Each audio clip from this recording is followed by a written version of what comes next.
What's up, guys, and welcome back to the Photo Finish, Scot Radio's home for motorsports in general and NASCAR in particular. I'm your host, Ben Schneider, and for the first time ever, I am by myself in the studio. Matt Cole had other commitments this evening. It's actually a day of prayer here at Gordon. Classes weren't in session all day because there were several other activities going on, and we actually weren't even sure if a studio would be open for shows tonight. But it is, so with that, let's get right into the show. So I want to start off extending my condolences to the Hulman George family. IMS matriarch Mary Hulman George passed away on Saturday at the age of 83. She served as the chairman of the board at IMS from 1988 to 2016. Motorsports had been a part of her life basically for the entirety of it. Her father, Tony Hulman, purchased the facility in November of 1945 and saved the speedway from almost certain demolition after World War II. So it's a tremendous loss for the motorsports family in general. I remember personally watching my first Indy 500 in 2007 and having her give the command, "Ladies and gentlemen, start your engines," was one of my favorite parts of the Sunday before Memorial Day. And the command has become a motorsports tradition, the most famous words in the sport. And so again, our thoughts and prayers and condolences are with the Hulman George family.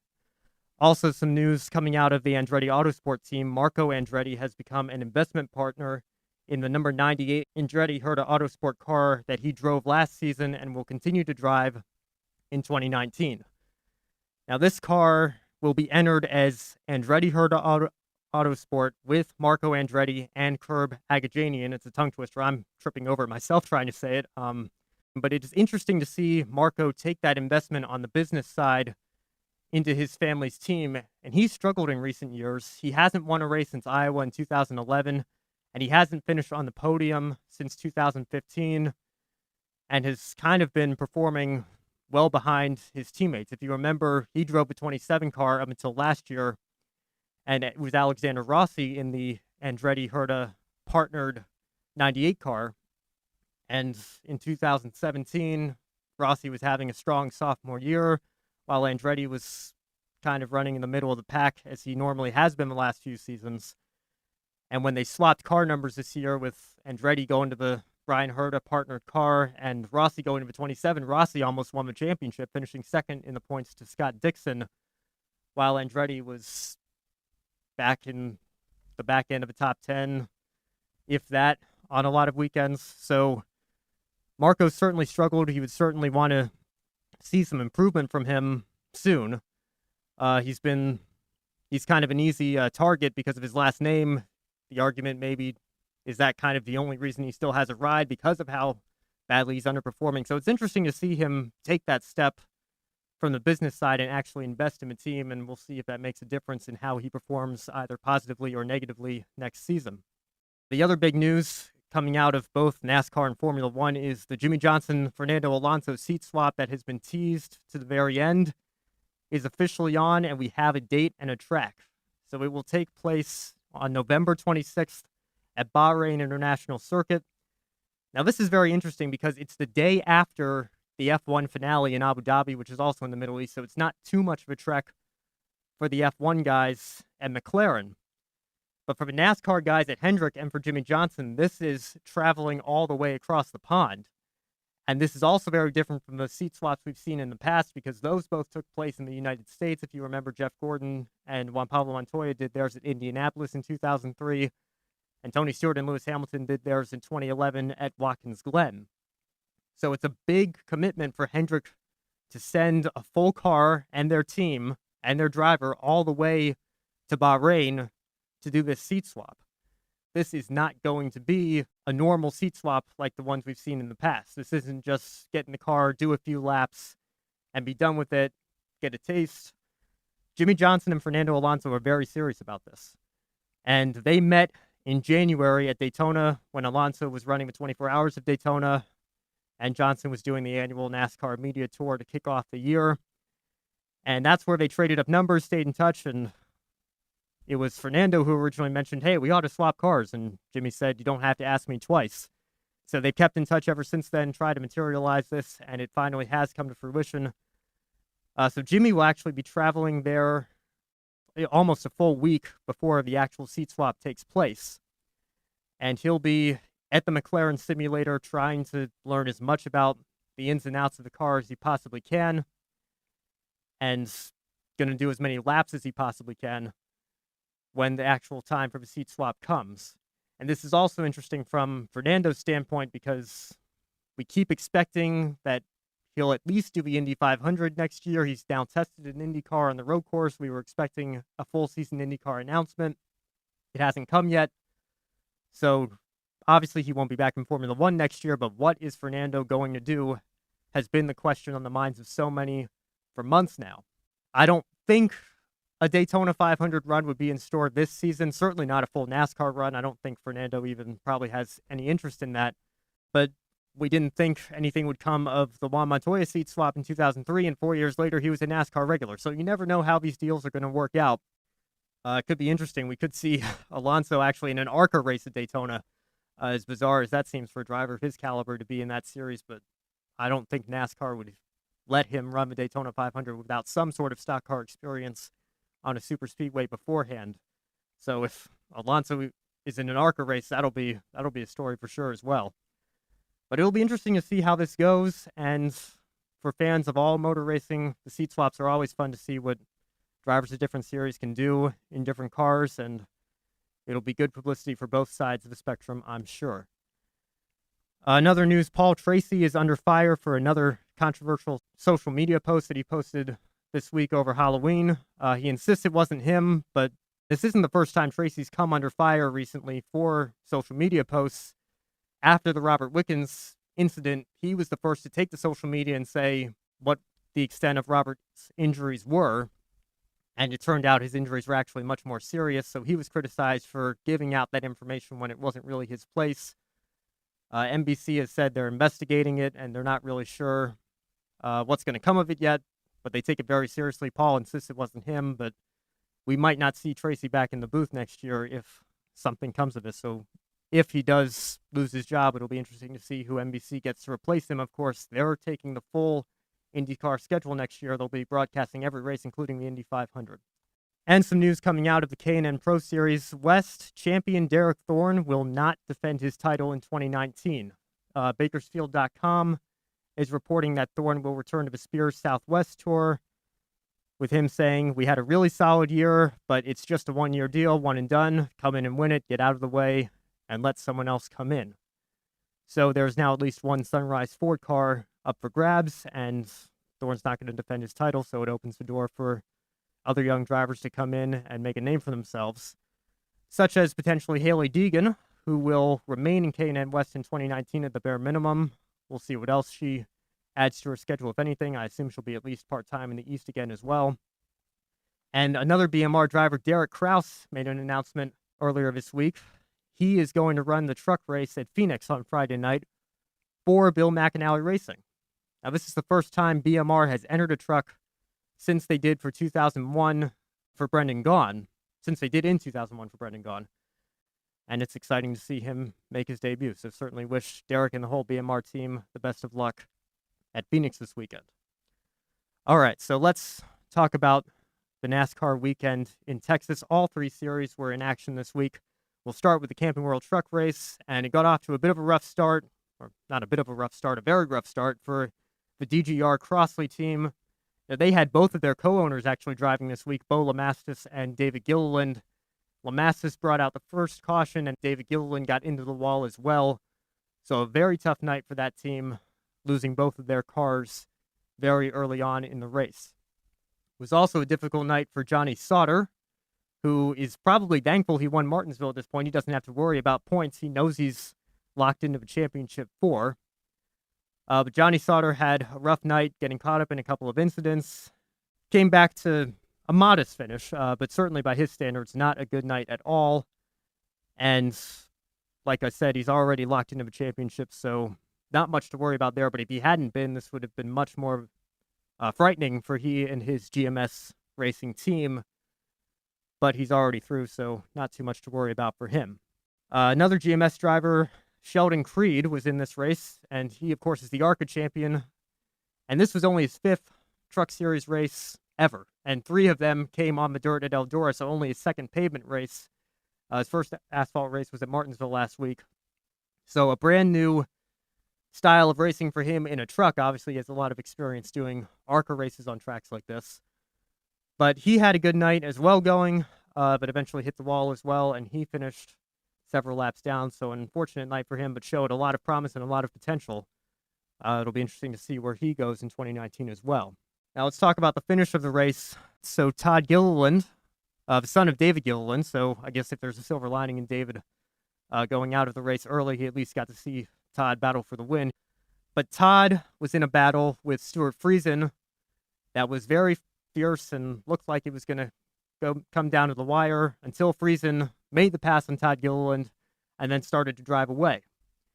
And then the last round of green flag pit stops came along, and Friesen was caught speeding on pit road as he entered the pits, and it wasn't particularly close. Michael Waltrip said from the FS1 booth that he didn't even have to look at the timing and scoring. He knew, based on how fast he saw the truck coming in, that Friesen was entering pit road too quickly.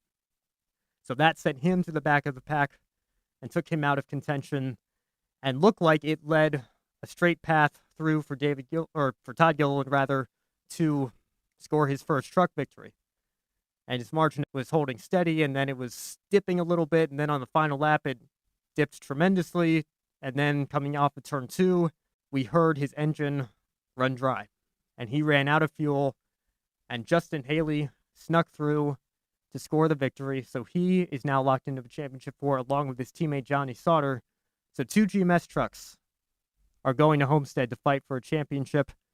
And this is not the first time that Todd Gilliland has been able to see and taste victory in the Truck Series and have it slip away on the final lap. If you remember at Mosport, he was in the last lap battle with his teammate Noah Gragson, and Gragson got a little eager going into the final corner, tried to make a bold pass, and ended up spinning both of them out.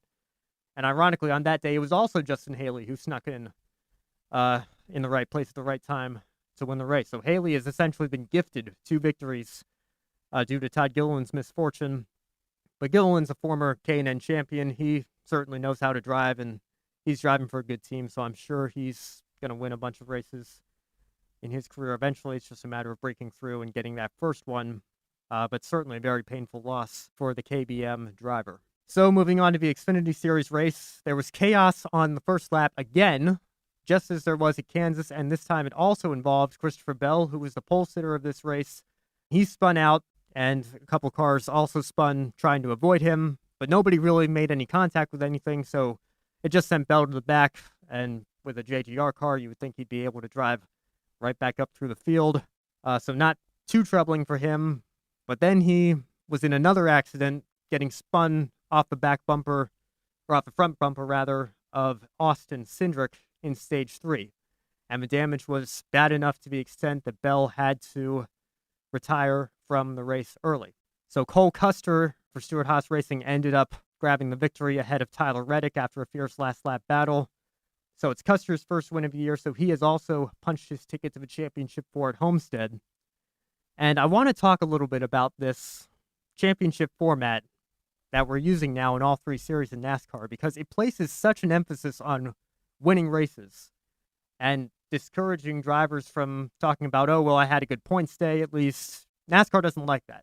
But this format, they want to emphasize winning so heavily.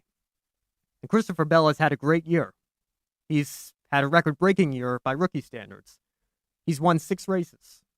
No other Xfinity Series rookie in history can say that. On the other hand, you have Justin Allgaier, driving for Junior Motorsports, who has won 5 races this year. No other Xfinity Series regular has more than 1 victory. Tyler Reddick has a win. Obviously, Custer getting the win last week. Ross Chastain has a victory. And some other part-time drivers as well, such as John Hunter Nemechek and Spencer Gallagher and Ryan Preece.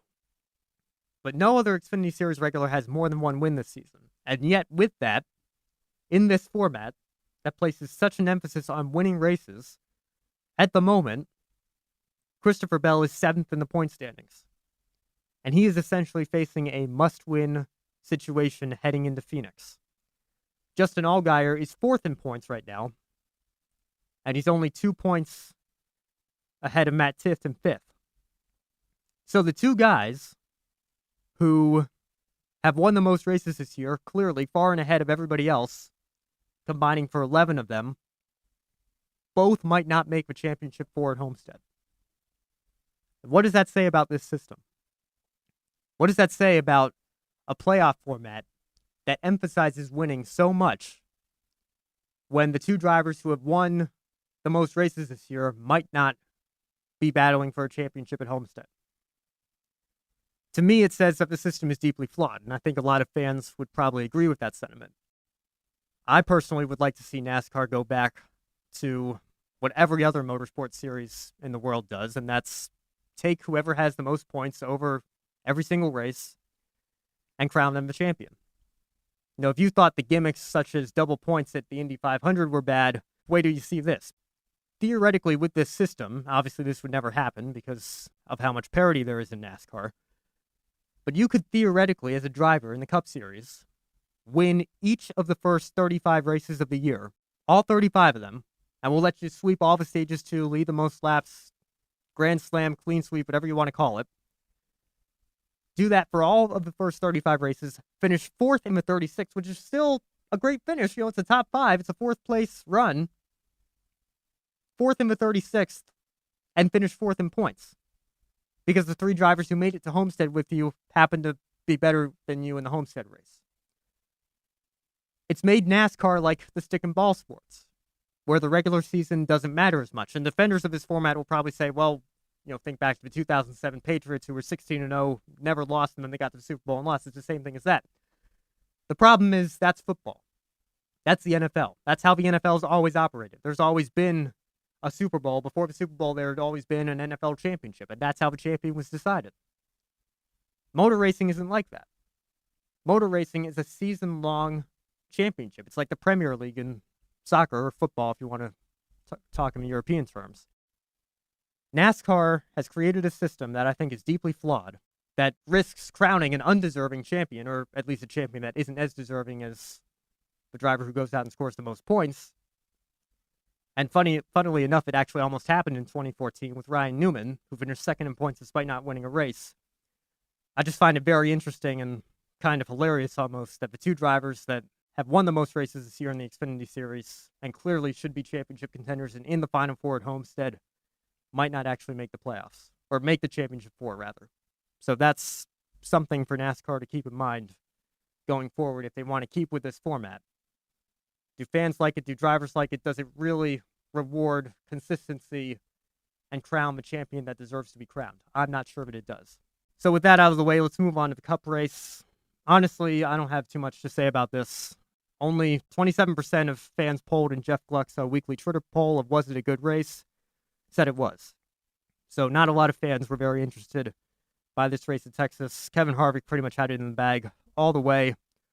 He did take a selfie with a young fan after the race, though, pulled him out of the grandstands by his car, and that picture's gone viral now over social media. So at least something good came of this race, I guess. But I think Texas made a really big mistake in reconfiguring their racetrack. I think they've made it to the point where it's very difficult to pass, and the entertainment aspect of a track is greatly lacking.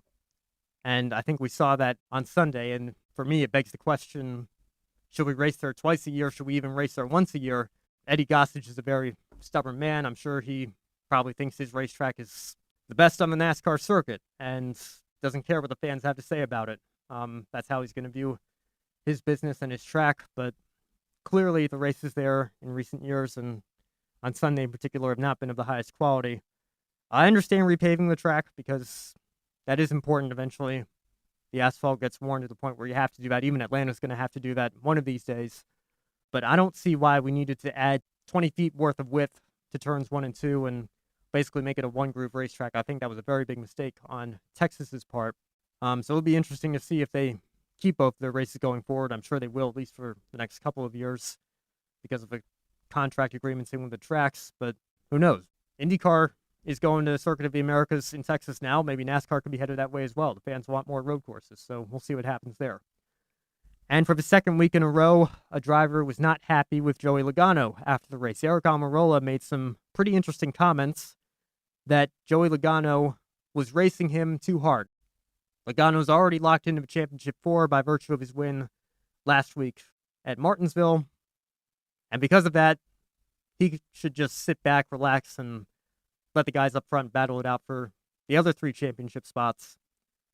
And Almirola says he cut him off and was racing him too hard. And this comment has been criticized by fans, drivers, media, pretty much everybody.